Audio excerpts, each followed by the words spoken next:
Can you talk about the mercury in fish? Fish of essentially all types accumulate heavy metals, including mercury. The larger a fish is, the more smaller fish it has consumed, and the more it has accumulated heavy metals, such as mercury. With that being said, there has been an index created indicating which seafood may be the safest to consume.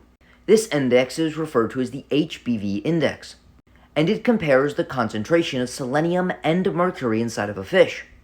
You may ask why selenium matters in the first place.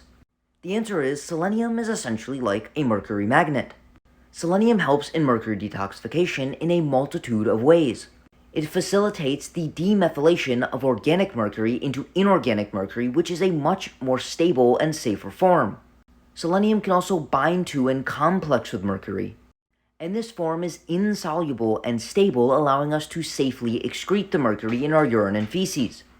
Within the gastrointestinal tract, selenium can decrease the absorption of mercury. And finally, selenium aids in the restoration of tissues after they have been damaged by mercury exposure. A negative HBV value means that the mercury concentration exceeds the acceptable amount of selenium, and the consumption of this fish may result in considerable mercury exposure. But a positive HBV index indicates the amount of selenium in that fish decreases the risks associated with the mercury contained therein. You can find a multitude of graphs indicating the selenium to mercury ratio within your fish of choice. And a good rule of thumb is the smaller the fish is, the less mercury it will contain. And once you have found a small fish, trying to consume the fish with the most amount of selenium.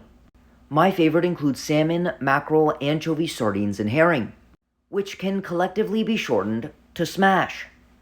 So in the grand scheme of things, yes, there is a reason to be concerned about the mercury contained inside a fish. And choosing a fish with the highest HBV index can decrease the amount of mercury we consume, increase the amount of selenium we consume, and decrease the negative effects of any mercury that may enter our system.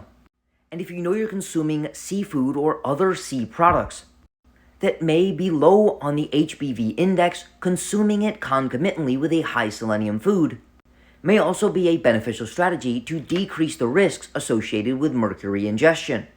With that being said, if you would like an individualized approach to your nutrition and lifestyle to optimize your health, energy, and body composition, send me a DM to sign up for coaching.